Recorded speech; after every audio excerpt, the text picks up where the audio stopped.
Le titre du message aujourd'hui, c'est Saisissez le privilège. Saisissez le privilège, et le titre complet, c'est Saisissez le privilège du combat dans un désert spirituel. Donc c'est un sujet qui est très important pour nous, en tant que personnes en Suisse, mais pour les personnes en France et dans les personnes dans les pays francophones qui sont des déserts spirituels. Et vous pourrez vous dire, oui, mais pourquoi c'est un privilège? Pourquoi ce serait un privilège d'être dans un désert spirituel? Et parce qu'on pourrait se dire, voilà, il n'y a pas beaucoup d'églises, on n'est pas beaucoup, il n'y a pas beaucoup de bonnes doctrines, il y a beaucoup de fausses religions, beaucoup de fausses chrétientés. Mais en fait, je vais vous montrer qu'il y a un privilège dans cela et on doit saisir ce privilège. C'est un privilège que de combattre justement dans un pays où il n'y a pas beaucoup de gens qui se lèvent, où il n'y a pas beaucoup de gens qui prêchent l'évangile, où il n'y a pas beaucoup de gens qui se lèvent pour Dieu. Donc on va voir ça dans un message justement. Et je ne sais pas si vous avez l'Ancien Testament, vous pouvez aller dans Ézéchiel chapitre 22. Ézéchiel chapitre 22. Donc il y a un passage où Dieu montre par Ézéchiel qu'il va punir la maison d'Israël. Donc Ézéchiel est le porte-parole de Dieu, c'est un prophète de l'Ancien Testament, et il va annoncer justement la destruction du peuple d'Israël parce que c'était un pays malfaisant, un pays malsain. Et donc Ézéchiel parle de la part de Dieu. Et dans Ézéchiel chapitre 22, des versets 29 à 31, il est dit « Le peuple du pays a usé d'oppression et commis le vol et ont tourmenté le pauvre et le nécessiteux. Oui, ils ont opprimé l'étranger injustement. » Et donc ça, c'est Dieu qui parle. Et il dit « Et j'ai cherché un homme au milieu d'eux qui relèverait la clôture et qui se tiendrait sur la brèche devant moi pour le pays, afin que je ne le détruise pas, mais je n'en ai pas trouvé. C'est pourquoi j'ai versé sur eux mon indignation. Je les ai consumés par le feu de ma colère. Je leur ai rendu leur conduite sur la tête, dit le Seigneur. » Donc on voit ici dans ces versets qu'il n'y a personne qui se tient devant Dieu. Donc ça veut dire que Dieu a cherché un homme, il a cherché quelqu'un qui se tiendrait pour la brèche, devant lui pour le pays, mais Dieu dit j'ai trouvé personne. Et ça c'est triste parce qu'on voit que voilà, personne ne se lève pour Dieu dans la maison d'Israël, personne ne se tient devant Dieu. Et donc nous on a ce privilège d'être cette personne ou ces personnes qui se tiennent devant Dieu en Suisse. D'être ces personnes où Dieu, voilà, il y a quelqu'un qui se lève pour moi, il y a quelqu'un qui parle pour moi, et on doit être ces personnes, que ce soit en Suisse, en France, dans les pays francophones, dans les pays qui sont des déserts spirituels. Dieu cherche des personnes qui se tiennent debout pour lui. Et je veux qu'on soit ces personnes-là. Et il ne faut pas avoir cette attitude, justement, beaucoup de gens ont cette attitude de dire, voilà, il y aura toujours quelqu'un. Voilà, il y aura quelqu'un qui va le faire à ma place, je vais laisser faire quelqu'un d'autre, c'est pas forcément moi, c'est quelqu'un d'autre qui va le faire. Il ne faut pas qu'on ait cette attitude de croire qu'il y aura toujours quelqu'un qui va le faire, parce que c'est faux. On voit ici que personne ne se tenait devant Dieu. Donc n'ayez pas cette attitude de croire que toujours quelqu'un va le faire à votre place. En fait, faites-le vous-même. Si vous ne le faites pas, personne ne va le faire. Et on voit bien que c'est le cas, et on voit bien dans nos pays qu'il n'y a pas beaucoup de gens qui se lèvent pour Dieu. On voit bien en Suisse, est-ce que vous avez déjà rencontré des gens évangélisés dans la rue, avec vraiment l'évangile correct, qui font la bonne méthode? Il y en a presque jamais. Il y a des gens qui peut-être donnent des prospectus, qui donnent des bibles, mais ça c'est pas de l'évangélisation. L'évangélisation c'est de confronter les personnes, c'est de leur montrer ce que dit la Bible, c'est de prendre le temps avec les gens. C'est d'ouvrir notre bouche avec hardiesse, c'est pas distribuer de la littérature. Et donc, est-ce que vous rencontrez souvent des gens comme ça dans la rue? Est-ce que vous écoutez beaucoup de personnes qui prêchent la Bible en français? Non, il y en a très peu parce qu'il n'y a pas beaucoup de gens qui se tiennent devant Dieu. Et il y a peut-être des gens qui veulent le faire, mais qui se disent, voilà, un autre va le faire. Et je ne veux pas qu'on ait cette attitude de croire que quelqu'un d'autre va le faire à votre place. On voit qu'à l'époque d'Ézéchiel, personne, justement, s'est tenu devant Dieu. Et c'est triste parce qu'on doit être là pour défendre Dieu. On est là pour Dieu, on n'est pas là pour nous-mêmes. Donc on doit se tenir debout devant. Bien sûr, selon la volonté de Dieu. Et donc, il y a beaucoup à faire dans la francophonie, beaucoup à faire dans le monde francophone. Et donc, si nous, on ne le fait pas, qui va le faire? C'est ça la question qu'il faut se poser. Si moi, je ne fais pas ça, qui va le faire? Et dans un premier point, vous pouvez aller dans 2 Timothée chapitre 2. 2 Timothée chapitre 2, donc dans le Nouveau Testament.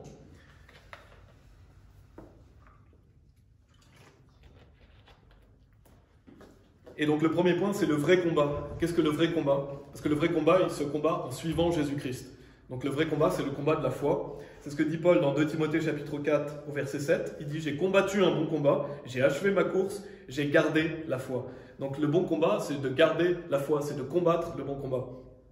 C'est achever la course. Donc c'est ce qu'on fait pour Christ. Et donc dans 2 Timothée chapitre 2, on a un beau passage où justement Paul donne des indications à Timothée. Et il lui dit « Toi donc, endure les difficultés comme un bon soldat de Jésus-Christ. Aucun homme qui va à la guerre ne s'encombre avec les affaires de cette vie, afin qu'il puisse plaire à celui qui l'a choisi pour être un soldat. Et si un homme aussi s'exerce pour des maîtrises, cependant il n'est pas couronné, sauf s'il s'exerce légitimement. » Donc en fait, le combat, bien sûr, ça demande d'endurer les difficultés. Si vous combattez, d'autant plus dans un désert spirituel, dans un pays malfaisant, vous aurez des difficultés, vous devez endurer ces difficultés comme un bon soldat de Jésus-Christ. Parce qu'une fois que vous êtes sauvé, que vous le vouliez ou non, vous êtes un soldat de Jésus-Christ. Vous êtes engagé dans une armée. Et d'ailleurs, il dit, afin qu'il puisse plaire à celui qui l'a choisi pour être un soldat. Donc Dieu a choisi que vous soyez des soldats de Jésus-Christ. Vous n'êtes pas neutre, il n'y a pas une personne qui est neutre. C'est soit vous êtes avec Christ, soit vous êtes contre Christ. Alors bien sûr, une fois que vous avez cru en Jésus-Christ, vous êtes enfant de Dieu pour toujours, vous êtes sauvé pour toujours, mais vous êtes engagé dans un combat, et si vous ne combattez pas pour Dieu, vous êtes contre Dieu. Parce que Jésus dit que celui qui n'assemble pas avec lui, il disperse de tous côtés. Donc c'est pour ça que tous les personnes sauvées sont des soldats de Jésus-Christ. Et il dit, aucun homme qui va à la guerre ne s'encombre avec les affaires de cette vie, afin qu'il puisse plaire à celui qui l'a choisi. Donc on est là pour plaire à Dieu, on n'est pas là pour plaire aux hommes, on n'est pas là pour être focalisé sur les affaires de cette vie. Voilà, c'est ça qui est très important, et c'est ce que je vais développer dans ce point, c'est que le plus important, c'est les affaires du Père, c'est les affaires de Dieu, c'est pas les affaires de cette vie. Vous ne pouvez pas à moitié être pour le monde, à moitié être pour Dieu. Il faut être pleinement pour Dieu. Il faut plaire à Dieu et ne pas chercher à plaire au monde. C'est ça, être un soldat de Jésus-Christ. Et donc, qu'est-ce que ça demande? Ça demande d'abandonner ce qui est néfaste à votre marche avec Dieu. Quand on suit Jésus-Christ, il faut avoir conscience du fait qu'il faut abandonner ce qui nous freine. Il faut abandonner ce qui nous empêche de servir Jésus-Christ. Et on va aller dans Matthieu chapitre 16 pour ça, si vous voulez aller dans Matthieu chapitre 16. On ira dans Matthieu chapitre 19 aussi. Parce qu'il faut vraiment prendre conscience de ce que ça implique de suivre Jésus-Christ. Ça demande d'aller de l'avant, de combattre pour Christ et de laisser derrière nous ce qui nous freine, ce qui est néfaste pour nous. On ne peut pas s'engager dans un combat et justement être encombré avec les affaires de cette vie. Bien sûr, on a une vie à mener. Jésus dit qu'on est dans le monde, mais on n'est pas du monde. Donc on a des choses à faire en tant que personne. On a une vie, mais on ne doit pas s'encombrer avec les choses qui nous freinent et justement qui nous empêchent de servir Christ. Donc dans Matthieu chapitre 16, des versets 24 à 27, il est dit « Alors Jésus dit à ses disciples, si un homme veut venir après moi, qu'il renonce à lui-même et qu'il prenne sa croix et me suive. Car quiconque voudra sauver sa vie la perdra, et quiconque perdra sa vie à cause de moi la trouvera. Car que profiterait-il à un homme s'il gagne le monde entier et perd son âme? Ou que donnerait un homme en échange de son âme? Car le Fils de l'homme viendra dans la gloire de son Père avec ses anges, et alors il récompensera chacun selon ses œuvres. » Et donc on voit au verset qui nous parle de venir après lui, de renoncer à soi-même, de prendre sa croix. Des gens utilisent ça pour faire croire que ça parle du salut. Donc pour être sauvé, il faut prendre sa croix. Pour être sauvé, il faut renoncer à soi-même. Pour être sauvé, il faut perdre sa vie pour Christ. Il faut endurer jusqu'à la fin. Mais ça ne parle absolument pas du salut. Il suffit de croire en Jésus-Christ pour être sauvé. Ça parle de la vie de disciple. Toutes les personnes sauvées ne sont pas des disciples de Jésus-Christ. Être disciple de Jésus-Christ, ça demande justement de venir après lui, de renoncer à soi-même. Et c'est quelque chose que malheureusement, peu de chrétiens font parce que Dieu veut qu'on fasse ça. Mais on a un libre arbitre. Il faut choisir volontairement de le faire. Et donc Jésus-Christ est clair. Il nous explique justement qu'est-ce que ça implique de le suivre. Comment on peut être un disciple. Si vous voulez venir après lui, vous devez renoncer à vous-même. Vous devez prendre votre croix et le suivre. Donc pour suivre Jésus-Christ, il faut renoncer à soi-même. Et ça c'est important. Ça veut dire quoi renoncer à soi-même? Ça veut dire renoncer à ses aspirations propres. Renoncer à sa propre personne, à son soi en fait, pour justement faire la volonté de Dieu. Et ça demande beaucoup d'efforts parce que ça demande de renoncer à soi-même tout simplement. C'est quelque chose qui est très difficile à faire parce que vous devez vouloir ce que Dieu veut pour vous, pas ce que vous avez envie en fait. Et la plupart des gens ne veulent pas justement mener la vie chrétienne parce qu'ils veulent leur propre chose. Ils ne veulent pas ce que Dieu veut pour eux. Et en plus, ça implique de prendre sa croix. Donc ça implique les difficultés, ça implique la souffrance, la persécution, l'affliction. Donc la vie chrétienne est quelque chose de difficile, mais c'est quelque chose qui en vaut la peine. Et donc Jésus nous invite à le suivre. Et c'est ce que veut justement Jésus, et c'est ce que veut Dieu justement pour tous les chrétiens, que justement on se sacrifie. On sacrifie son soi pour justement faire ce que Dieu veut. Et la plupart des gens, justement, qu'est-ce que la plupart des gens veulent dans notre société? Ils ne veulent pas sacrifier quoi que ce soit. Ils veulent mener leur vie tranquille, ils n'ont pas envie de faire des sacrifices. Et bien si on veut faire des grandes choses pour Dieu, il faut qu'on se sacrifie soi-même. Il faut qu'on renonce à nous-mêmes. Et donc, il faut se dépouiller de l'ancien homme. Et quand il est dit « Car quiconque voudra sauver sa vie la perdra, et quiconque perdra sa vie à cause de moi la trouvera. » Donc ça veut dire que si vous voulez sauver votre vie, vous devez la perdre. Et si vous voulez, et malheureusement, si justement, voilà, si vous voulez sauver si vous voulez sauver votre vie, vous la perdrez. Mais si vous voulez perdre votre vie, enfin si vous perdez votre vie, vous la trouverez. Et en fait, qu'est-ce que ça veut dire? Ça veut dire que si vous essayez par tous les moyens de sauver votre vie, vous allez la perdre. Alors que si vous perdez votre vie pour Christ, vous la gagnez, vous la trouvez. Ça veut dire qu'il ne faut pas s'attacher à votre vie, il ne faut pas s'attacher à votre vie physique. Il faut vivre pour Christ, il faut avoir les pensées tournées vers l'éternité. Il faut mourir à soi-même, donc ne plus être de ce monde. Et ça peut bien s'appliquer justement à la fin des temps, parce qu'à la fin des temps, je suis persuadé que la plupart des gens qui auront la bénédiction d'aller jusqu'au bout et de voir Jésus revenir sont des personnes qui auront voulu perdre leur vie, mais Dieu va les garder parce qu'ils se sont mis en danger pour Christ, ils ont fait des œuvres pour Christ. Dieu va les garder parce qu'ils ont pris un pas pour lui. Parce que Dieu protège les gens qui font des choses pour lui. Alors bien sûr, il y aura des martyrs, il y aura des personnes qui vont mourir pour Christ, mais la Bible dit que l'ange de l'Éternel campe autour de ceux qui le craignent et les délivre. Donc Dieu protège les personnes qui perdent leur vie pour lui, parce qu'ils vont la gagner. Alors que les personnes qui essayent par tous les moyens, qui ont peur, qui se replient sur eux-mêmes, Dieu peut leur faire perdre leur vie parce qu'ils ne sont pas utiles. Bien sûr, Dieu les aime, ils sont enfants de Dieu pour toujours, mais ils ne font pas justement l'œuvre de Dieu. Et c'est ça que Jésus nous encourage à faire, il nous encourage à perdre notre vie, à renoncer à soi-même et à le suivre. Et donc dans Matthieu chapitre 19, qui est un peu plus loin, on était dans Matthieu chapitre 16, dans Matthieu chapitre 19, on a cette notion de tout quitter pour Christ. Parce que là, on parle du vrai combat. Le vrai combat est en suivant Jésus. Parce que le titre du sermon qui est « Saisissez le privilège du combat dans un désert spirituel ». Donc je vois cette notion de combat et du vrai combat. Dans Matthieu chapitre 19, des versets 27 à 29, il est dit « Alors Pierre répondit et lui dit « Voici, nous avons tout quitté et t'avons suivi. Qu'aurons-nous donc ?» Donc il pose cette question à Jésus.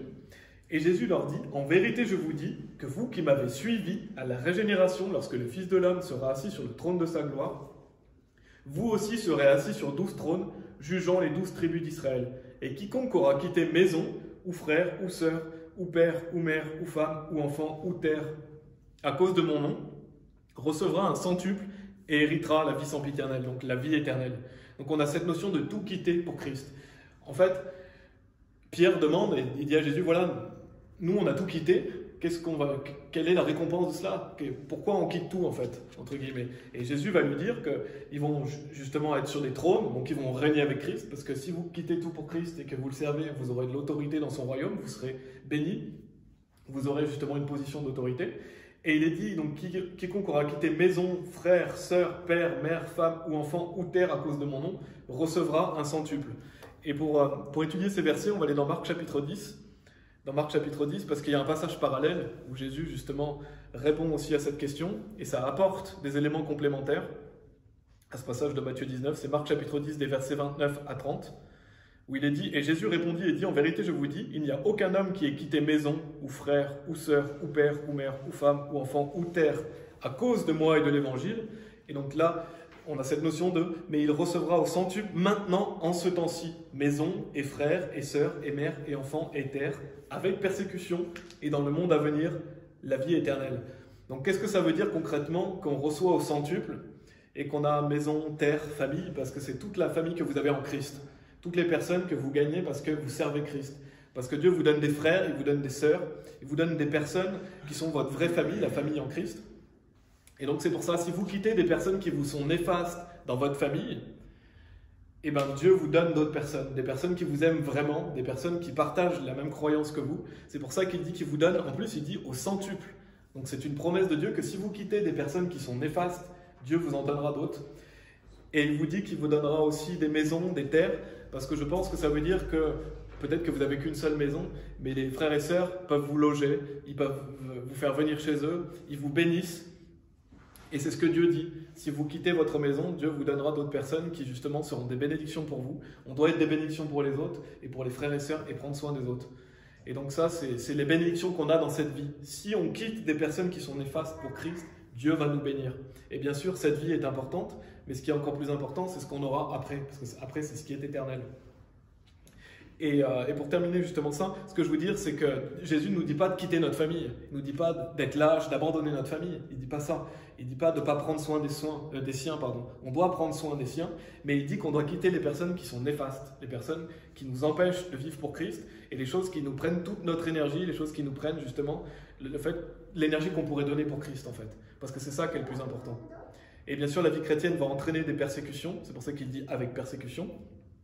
Et donc, il dit héritera la vie sempiternelle et dans le monde à venir la vie éternelle, parce qu'on est sauvé bien sûr, mais tout ce qu'on fait pour Christ a un poids éternel.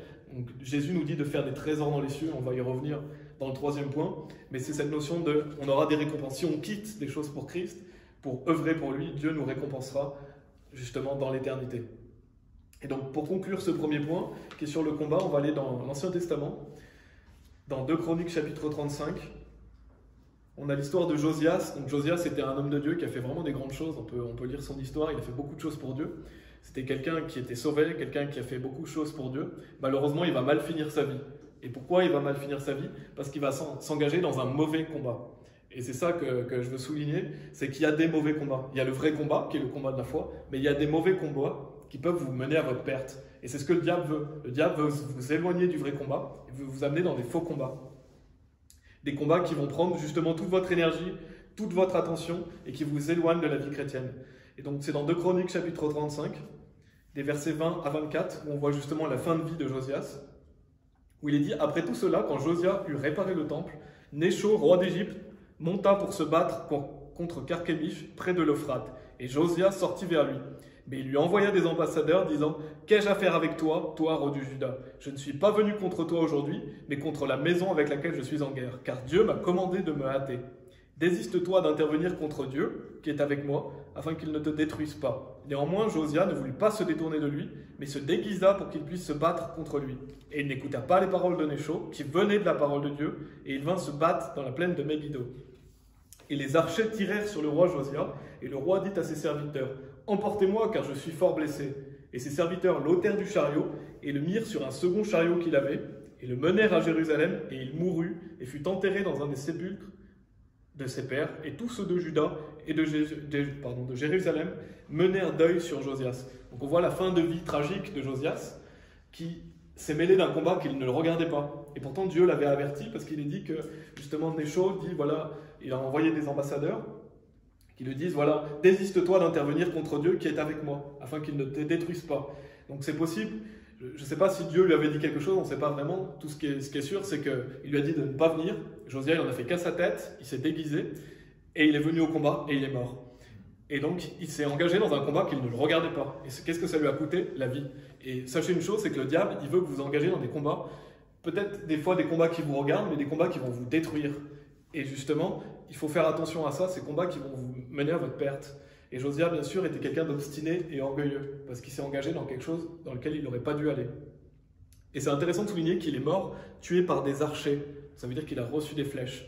Et ça m'a fait penser à Éphésiens chapitre 6, au verset 16, où il est dit « Par-dessus tout, prenons le bouclier de la foi, avec lequel vous serez capable de refouler tous les dards enflammés du malin. » Ça veut dire que le malin envoie des dards enflammés sur nous. C'est comme s'il tirait des flèches sur nous, parce qu'il veut nous détruire. Et justement, pour refouler, pour combattre, il faut prendre le bouclier de la foi.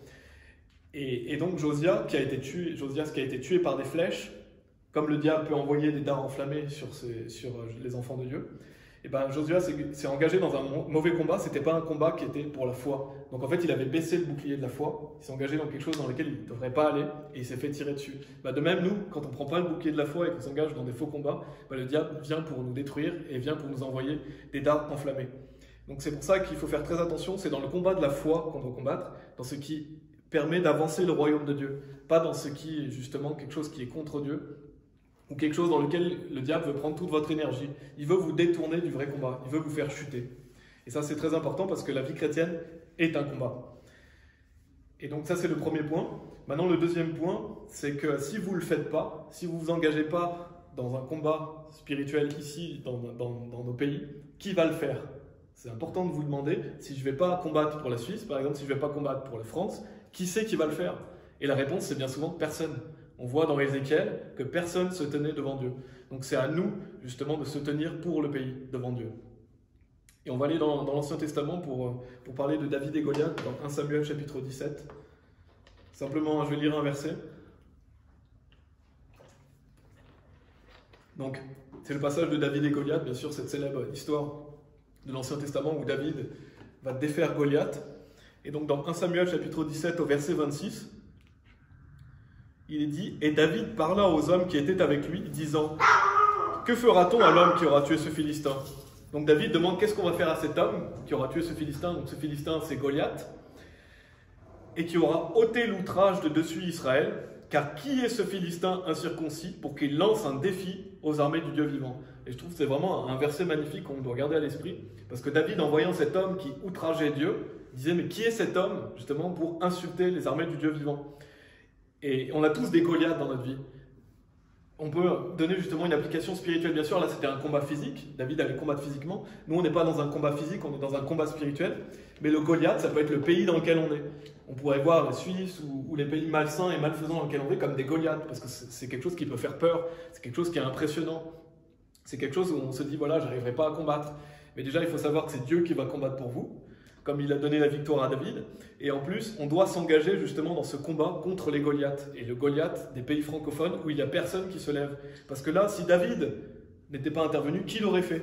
On peut se demander, parce qu'on ne sait pas, ça faisait des jours que Goliath venait, il insultait, il venait, personne, tout le monde avait peur, personne venait le combattre. David, il a dit, mais qui il est lui pour insulter les armées du Dieu vivant? Donc il s'est tenu debout pour Dieu, il a fait le pas, et il l'a vaincu bien sûr parce que Dieu lui a donné la victoire. Mais si David ne l'avait pas fait, qui l'aurait fait? Et ça, on ne sait pas. On ne sait pas si quelqu'un d'autre l'aurait fait, mais c'est la même chose dans nos pays. Si vous ne le faites pas, qui va le faire? Et ça, c'est vraiment important. Ça paraît impressionnant. Ça peut paraître impressionnant d'être peut-être seul dans un pays ou très peu nombreux, dans un pays vraiment malsain où il n'y a pas beaucoup d'églises, pas beaucoup de gens pour vous soutenir. Mais si vous ne le faites pas déjà, qui va le faire pour ce peuple, pour toutes ces personnes qui vont en faire? Qui va leur prêcher l'évangile? Et il faut savoir que c'est Dieu qui est plus fort. C'est Dieu qui va vous donner la victoire. Ce n'est pas par vos propres forces que vous allez défaire Goliath, c'est par l'Esprit de Dieu. Donc une seule personne peut faire toute la différence dans un pays. Et des personnes vont s'ajouter, parce que Dieu va vous bénir, et Dieu va faire grandir si c'est sa volonté. Et donc, il ne faut pas avoir peur, il faut justement laisser Dieu agir avec nous. C'est un combat de la foi. En fait, qu'est-ce que David a fait? Il a eu confiance que Dieu lui donnerait la victoire si c'était la volonté de Dieu. Il a pris un pas pour Dieu par la foi, en fait. C'est la foi qui fait toute la différence. En fait, c'est avoir confiance que Dieu, justement, va vous donner la victoire, et que de toute façon, vous ne pouvez que gagner. Une fois que vous êtes en Christ, la mort est un gain. Vous mourrez pour Christ, vous serez récompensé. Vous vivez pour Christ, vous serez récompensé. Donc la seule chose qui, justement, n'est pas bonne pour un chrétien, c'est de chuter. Mais si vous combattez pour Christ, vous ne pouvez pas perdre. Et on va aller dans Ésaïe chapitre 6 aussi. Ésaïe chapitre 6 au verset 8, je vais simplement le mentionner. Vous pouvez aller dans Jérémie chapitre 33, si vous allez dans l'Ancien Testament. Jérémie chapitre 33, je vais mentionner Ésaïe chapitre 6, au verset 8, où il est dit « Et j'entendis aussi la voix du Seigneur qui disait « Qui enverrai-je et qui ira pour nous ?» Puis je dis « Je suis ici, envoie-moi. » Donc, justement, Dieu demande « Mais qui va y aller pour moi ?» Donc là, c'est la question qu'on peut se poser. Qui va prêcher l'évangile dans les pays dans lesquels on est? Et on doit avoir justement cette attitude qui est vraiment belle d'Ésaïe « Je suis ici, envoie-moi. » Et peut-être qu'il ne savait pas comment il allait y arriver, mais il était prêt. Il se tenait là, il disait « Vas-y, moi je veux le faire. » Et c'est ça qu'on doit avoir comme attitude. C'est par la foi. Parce que bien sûr, on ne sait pas ce qui va arriver, mais il a pris ce pas et je suis ici, envoie-moi. Donc dites à Dieu, voilà, je suis là, envoie-moi. Je suis là, je me tiens pour toi, j'ai confiance, envoie-moi. Et une seule personne peut faire de grandes choses pour Dieu. On doit avoir cette attitude. Parce que qui va aller prêcher l'évangile si on n'y va pas? Si vous n'allez pas prêcher l'évangile, qui va y aller? Et on doit avoir cette attitude de voilà, je suis là, Seigneur, envoie-moi, utilise-moi, mets les bonnes personnes sur mon chemin. Et la vie chrétienne, c'est une course qui est jusqu'à la fin, c'est pas simplement pendant un an, c'est pas une mode, c'est une vie. Dans Jérémie chapitre 33, les versets 2 et 3, qui sont justement des versets encourageants, il est dit « Ainsi dit le Seigneur, son Créateur, le Seigneur qui l'a formé pour l'établir. Le Seigneur est son nom. » Donc qu'est-ce que dit Dieu? Il dit « Appelle-moi et je te répondrai, et je te montrerai de grandes et puissantes choses que tu ne connais pas. » Donc Dieu va vous répondre si vous l'appelez. Si vous dites « Voilà Dieu, je suis là, envoie-moi », il va vous répondre. Et en plus, il est dit qu'il vous montrera de grandes et puissantes choses que tu ne connais pas. C'est vraiment un verset puissant qui montre que Dieu va vous montrer des choses que vous ne connaissez pas, des choses que vous ne vous y attendez même pas. Parce que Dieu veut faire des grands exploits dans votre vie. Dieu veut que vous puissiez récompenser. C'est sa volonté de vous récompenser, bien sûr, selon sa volonté. Et on a nos propres forces et nos propres faiblesses. Bien sûr, Dieu connaît nos limites. Mais on doit avoir ce désir de vouloir faire des choses pour Dieu.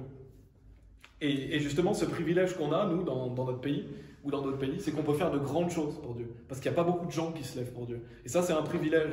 Parce que dans certaines églises, ils sont des centaines, ils ont beaucoup de personnes, c'est beaucoup plus facile. Bien sûr, c'est plus facile. C'est plus facile d'être dans une église où il y a plus de personnes, où tout est déjà bien organisé, quelqu'un vous envoie prêcher l'évangile, tout est bien fait, et vous vous retrouvez avec beaucoup de frères et sœurs, vous avez beaucoup plus de chrétiens. Ça peut être plus facile dans un certain sens. Mais nous, on a ce privilège de pouvoir justement être ces personnes. Comme justement on a Daniel, Shadrach, Meshach et Abednego dans l'Ancien Testament. On a David, c'est des gens qui sont levés justement où personne ne se levait. Et c'est ça qu'on doit faire, c'est un privilège. On doit avoir ce privilège en fait. Parce qu'ici on est temporaire, Après, c'est éternel. Donc si vous vous levez, et c'est ce qu'on verra dans le troisième point, pour Dieu dans des pays comme le nôtre, vous aurez des récompenses.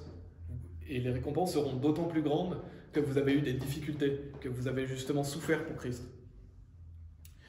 Et donc on voit notamment Paul dans dans le Nouveau Testament qui a fait beaucoup de choses pour Christ. Un seul individu peut faire beaucoup de choses, c'est le cas de Paul. Et dans Éphésiens chapitre 3, vous pouvez y aller si vous voulez, Éphésiens chapitre 3. En fait, toutes les personnes de l'Ancien Testament sont des êtres humains comme nous. Ils n'avaient pas forcément des choses spéciales. Moïse disait qu'il avait de la peine à parler. Jérémie disait qu'il n'est qu'un enfant. Et des personnes qui n'avaient pas de talent en particulier. Et simplement, ils étaient là. Ils avaient confiance et ils se disaient, voilà, je suis là, Dieu, utilise-moi. Ils avaient une vision pour leur vie, en fait. C'est ce que je veux vous encourager à avoir, c'est avoir une vision pour votre vie. Vous n'avez qu'une seule vie dans ce corps physique. Il faut que vous ayez une vision pour votre vie. Donc dans Éphésiens chapitre 3, il est dit maintenant à celui qui est capable de faire extrêmement au-delà de tout ce que nous demandons ou pensons, selon le pouvoir qui agit en nous, à lui soit gloire dans l'Église par Christ Jésus, à travers tous les âges, monde sans fin. Amen. Et donc on voit que Dieu est capable de faire extrêmement au-delà de tout ce que nous demandons ou pensons. Donc ce que vous demandez à Dieu, Dieu peut faire extrêmement au-delà de ça. C'est pour ça que le ciel est la limite. Il n'y a pas de limite à ce que vous pouvez faire pour Dieu. Bien sûr, c'est toujours selon la volonté de Dieu qu'il faut demander, en restant humble, en voulant faire ce que Dieu veut qu'on fasse. Mais Dieu, il peut faire de grandes choses à travers vous si vous voulez prendre ce pas. Si vous prenez ce pas de foi et lui dire « Je suis ici, utilise-moi ». Et c'est ça que je veux pour chaque personne. Si chaque personne faisait ça, il y aurait de grandes choses qui seraient faites pour Dieu dans tous les pays francophones. Parce qu'il y a peu de gens qui se lèvent dans les pays francophones. Et tout en restant humble et en sachant que c'est par la grâce de Dieu, en fait, il faut vous dire une chose, c'est que vous êtes l'espoir du pays dans lequel vous êtes. Là, les personnes qui sont là, on est l'espoir de la Suisse. Pourquoi on est l'espoir de la Suisse? Parce que si on ne va pas le faire, personne ne va le faire. Et parce qu'on est la lumière du monde. Et c'est pareil dans tous les pays francophones, on est l'espoir de notre pays en fait. Si vous ne le faites pas, les pays vont aller, bien sûr déjà, tous les pays vont direct en enfer. On voit le monde est de plus en plus perverti et malsain. Mais si vous ne vous levez pas pour ces pays, ça va être pire. Et personne ne pourra écouter l'évangile. C'est pour ça qu'on est l'espoir en fait, on est l'espoir des personnes. Parce que la seule chose qui peut aider une personne, c'est le salut. Si la personne n'est pas sauvée, sa vie est vaine. C'est pour ça qu'on est l'espoir des pays francophones. On doit se lever. Et chaque individu est unique et essentiel. Vous êtes unique en fait. Dieu ne peut pas vous remplacer par quelqu'un d'autre. Vous avez des choses que Dieu veut que vous fassiez et que seuls vous pouvez faire. Il y a des personnes qui attendent l'évangile de vous. Bien sûr, la parole de Dieu peut toucher n'importe qui. Il y a des personnes à qui je peux aller parler, qui ne se convertiront pas, et il y a des personnes vers une autre personne pour aller vers la même personne, et elle pourrait se convertir. Parce que vous êtes unique, Dieu va utiliser justement le fait que vous êtes unique. Et c'est dit dans Philippiens chapitre 2, au verset 15, « Afin que vous puissiez être irréprochables et inoffensifs, les fils de Dieu, irrépréhensibles au milieu d'une nation tordue et perverse, parmi laquelle vous brillez comme des lumières dans le monde. » Donc on sait on est dans une nation tordue et perverse. On le sait que la plupart des pays sont des nations tordues et perverses. Mais ce n'est pas là-dessus qu'on doit se focaliser. On doit se focaliser sur briller comme des lumières. Briller comme des lumières dans le monde. Nous, on doit mettre notre énergie et notre pensée à prêcher l'évangile. Le monde va aller de plus en plus mal, c'est sûr. Nous, on doit juste se focaliser à servir Dieu. Et plus la place est noire, plus la lumière va briller. Donc c'est pour ça que vous avez un privilège aussi, parce que si vous brillez la lumière de Christ dans un pays sombre, eh ben vous aurez d'autant plus d'impact sur les gens. Et c'est par l'évangile, mais c'est par votre vie quotidienne aussi, c'est par tout ce que vous faites pour Christ. Vous êtes une lumière dans le monde. Et je vais revenir sur le titre qui dit « Saisir le privilège ». Saisissez le privilège. Saisir, ça veut dire s'emparer d'eux. Ça veut dire s'accrocher, s'agripper. Donc en fait, vous devez vous emparer de ça. Vous devez étreindre ce privilège. Vous ne devez pas vous plaindre en vous disant « Ah, mais pourquoi je ne suis pas plutôt, par exemple, dans une église qui serait beaucoup plus facile ?» Non, agrippez, empoignez ce privilège, saisissez-le et vivez pour Christ, justement, dans ces pays où il est peu prêché. Faites de grandes choses pour Dieu, levez-vous. Et bien sûr, si Dieu, selon la volonté de Dieu, si vous priez pour que la volonté de Dieu soit faite, vous verrez ce qui se passe dans votre vie. Mais ayez cette pensée de vous emparer de ce privilège que vous avez. Et bien sûr, je veux vraiment balayer l'idée de votre esprit de vous dire que quelqu'un d'autre va le faire. Parce que si vous ne le faites pas, peut-être que personne ne va le faire. On l'a vu dans plusieurs passages de la Bible. Et ça, ce n'est pas la faute de Dieu. Hein. Ce n'est pas la faute de Dieu que, par exemple, dans un pays, personne prêche l'évangile. C'est la faute des hommes. Parce que Dieu, il nous l'a dit de le faire. Il nous a donné des commandements clairs d'aller prêcher l'évangile. Dieu nous a dit d'aller enseigner les nations. Donc Dieu nous a déjà tout dit, en fait. Si Christ n'est pas prêché dans les pays, c'est notre faute. C'est pas de la faute de Dieu. Dieu, il a dit de le faire. Donc si personne se lève dans un pays, comme par exemple à l'époque d'Ézéchiel, c'est de la faute des hommes. Dieu n'y est pour rien. C'est pas de sa faute si personne va prêcher l'évangile. Et nous, on doit faire en sorte que cela change. Si on n'élève pas notre voix, malheureusement, les gens vont aller en enfer. Et donc dans Hébreux chapitre 11, on a bien sûr tous les célèbres, entre guillemets, les héros de la foi. Et on a des personnes qui ne sont même pas nommées. Des personnes, on ne connaît pas leur prénom, on ne connaît pas leur nom, on ne connaît pas ce qu'ils ont fait. Et on peut prendre part justement dans ces célèbres personnes qui ont fait des choses pour Dieu, qui sont levées pour Dieu. La Bible dit comme des inconnus et cependant bien connus. Donc en fait, nous, on est comme des inconnus. Parce que peu de gens nous connaissent. On peut être vu comme des personnes bizarres, on peut être vu comme des personnes qui perdent leur vie. On n'est pas des gens forcément connus. Mais on est bien connus, parce qu'on est bien connus de Dieu, et parce qu'on a cette opportunité justement de gagner des récompenses dans le ciel. Et c'est ça qui est important. Peu importe si on est connu ou pas sur cette terre, le plus important, c'est d'être connu au ciel. Donc le troisième point, il va être un peu plus court, mais allez dans Matthieu chapitre 6. Donc le premier point, on a vu ce que c'était que le vrai combat, c'est le combat de la foi. On a vu que combattre pour Christ, ça demande d'abandonner ce qui est néfaste. Ça demande justement de le suivre, de renoncer à soi-même. On a vu un exemple justement d'un faux combat, malheureusement, de vous engager dans un combat qui va à votre perte. C'est pas ce que Dieu veut. On a vu dans un deuxième point que si vous ne le faites pas, qui va le faire? C'est une bonne question à se poser. Et ça devrait vous encourager justement à le faire, que Dieu peut faire de grandes choses à travers vous, que vous êtes unique et vous êtes essentiel pour le royaume de Dieu. Dieu a un plan pour vous. Il a des choses qu'il veut faire par vous, mais pour ça, ça demande justement de vous lever, de vous tenir debout et de dire à Dieu que vous êtes là et que vous voulez le servir.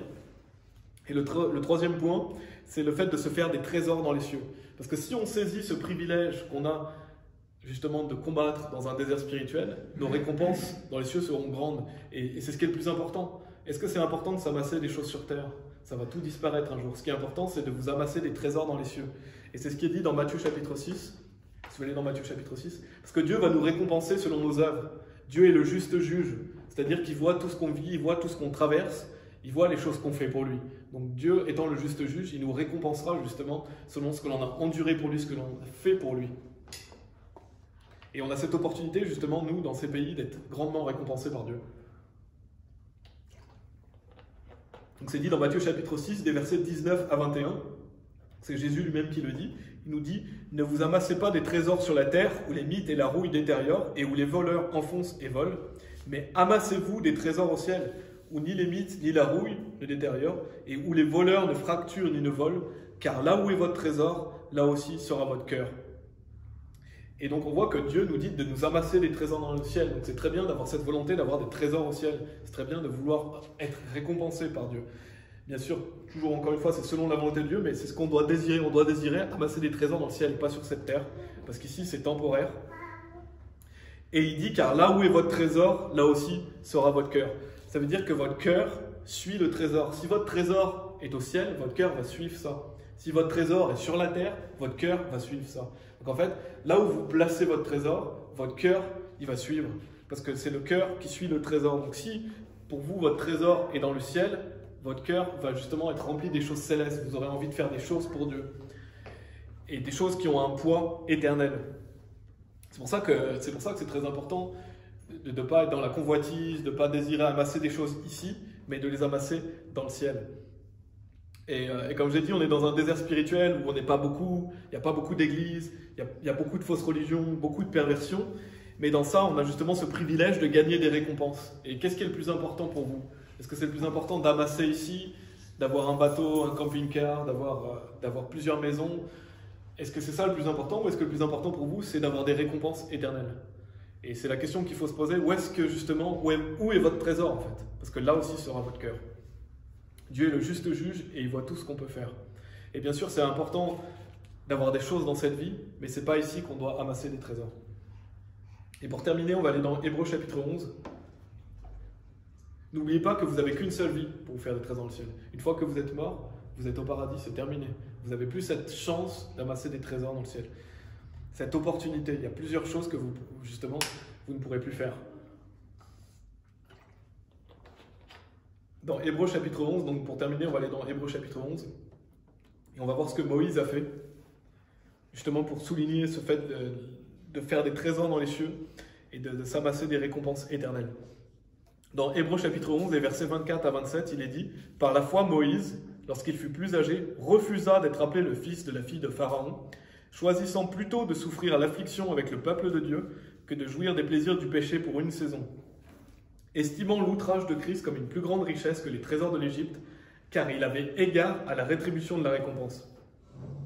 Par la foi, il abandonna l'Égypte sans craindre le courroux du roi, car il endura comme voyant celui qui est invisible. » Donc Moïse voyait par la foi celui qui est invisible. Donc il voyait Dieu par la foi, parce qu'on ne le voit pas par nos yeux physiques, on le voit par la foi. Et donc il a préféré souffrir à l'affliction avec le peuple de Dieu, il a préféré vivre l'outrage de Christ, plutôt que les richesses qu'il pouvait avoir en Égypte. Et l'Égypte souvent symbolise le monde. Donc ça veut dire que Moïse préférait l'outrage de Christ, il préférait vivre l'affliction, la souffrance, parce qu'il avait égard à la rétribution de la récompense, plutôt que d'avoir des richesses comme il pouvait en avoir en Égypte. Et c'est ça qu'on doit vouloir. On ne doit pas vouloir les richesses du monde, on doit vouloir justement avoir égard à la rétribution de la récompense. Ayez une vision pour votre vie et il faut désirer vouloir avoir des récompenses. Parce qu'un jour, vous allez aller au paradis, c'est sûr, si vous avez cru au Jésus-Christ, vous serez au paradis, vous allez passer au tribunal de Christ et vous serez récompensé pour ce que vous avez fait. C'est certain qu'un jour, ça va arriver. Et bien Moïse, il a préféré justement ces richesses éternelles plutôt que les richesses qu'il pouvait avoir temporairement. Et c'est ça qu'on doit vouloir. Parce que je ne sais pas si on aura des regrets ou pas au paradis, mais une chose est sûre, c'est qu'on ne pourra jamais regretter d'avoir fait des choses pour Christ.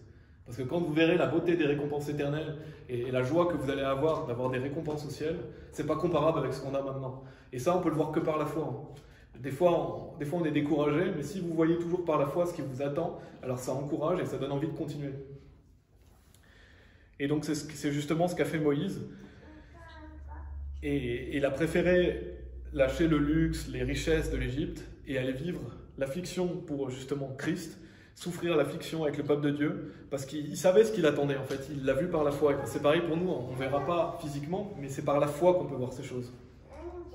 Donc en conclusion de ce message, saisissez le privilège du combat dans le pays dans lequel vous êtes. Parce que de toute façon, la plupart des pays maintenant sont malsains, la plupart des pays francophones sont des déserts spirituels, il y a très peu de gens qui servent Christ, il y a beaucoup de faux prophètes, il y a très peu, le vrai évangile est très peu présent, mais saisissez cette chance et voyez que vous avez de la chance en fait. Croyez pas que justement, ah mince, c'est vraiment une malédiction, je suis dans un mauvais pays. Non, vous avez la chance de vous tenir debout devant Dieu. Vous pouvez être cette personne qui se tient comme David face à Goliath, ou justement être cette personne. Et c'est triste parce que ça me rend toujours triste quand je vois que Dieu dit, je cherche quelqu'un mais il n'y a personne. C'est triste quand on pense à Dieu parce que Dieu est justement le Tout-Puissant. On aime Dieu. Et justement, on se dit, mince alors personne n'était là pour lui. Et on doit être ces personnes qui sont là pour lui. Parce que Dieu nous utilise pour notre vie sur terre. Si vous n'allez pas prêcher l'évangile, Dieu ne va pas le faire à votre place. C'est à vous de le faire en fait. C'est pour ça que c'est notre responsabilité. Si les gens n'entendent pas l'évangile, c'est de votre faute, c'est pas de la faute de Dieu. Dieu nous a dit d'aller le faire. Et Jésus nous a montré l'exemple en plus. Parce que quand il était sur terre, il a cessé de prêcher l'évangile. Même jusqu'à ses derniers souffles, il a gagné quelqu'un. Il a gagné le voleur à côté de lui. Donc on voit que Jésus nous a montré l'exemple de ce que c'est que justement de prêcher l'évangile. Et donc on doit avoir de la compassion pour les personnes perdues aussi, ça c'est motivant d'avoir de la compassion pour le pays dans lequel vous êtes, pour les personnes qui justement ne connaissent pas la vérité. Si vous ne leur dites pas, ces personnes-là ne seront pas sauvées. Et donc pour terminer, je vais finir par ça, par Jérémie qui dit « Appelle-moi et je te répondrai et je te montrerai de grandes et puissantes choses que tu ne connais pas. » Ça c'est Dieu qui le dit. On va prier. Merci Seigneur pour ce privilège, parce qu'il n'y a que par la foi qu'on peut voir qu'on a un privilège d'être dans des pays comme le nôtre, parce que c'est pas facile. Et on passe tous par des difficultés, et bien sûr qu'on aimerait être plus nombreux, et j'espère qu'on sera plus nombreux, parce que c'est ce que tu veux, bien sûr, Seigneur. Tu veux qu'on puisse porter beaucoup de fruits, et tu nous as demandé de prier pour que des personnes se rajoutent à nous. Donc je prie pour ça, on prie pour ça. Et je prie pour que les personnes qui ont entendu ce message saisissent ce privilège qu'ils ont de pouvoir être ambassadeurs pour Christ, de vivre pour toi, de s'amasser des trésors dans le ciel et de ne pas s'amasser des richesses ici sur terre qui vont disparaître un jour. Et ça, c'est par la foi, Seigneur. Ça peut être effrayant. Goliath devait certainement être effrayant, mais David y est allé parce qu'il savait en qui il avait confiance. Et nous, je prie pour qu'on ait confiance en toi parce que tu peux nous donner la victoire surtout. Et de toute façon, on a déjà tout gagné en Jésus-Christ grâce à toi. Et on prie pour que les pays francophones puissent entendre l'évangile et qu'on puisse être une part de cela. Parce que tu as dit qu'à la fin des temps, l'évangile sera prêché parmi toutes les nations. Donc qu'on puisse avoir cette bénédiction d'en faire partie. Au nom de Jésus-Christ, Amen.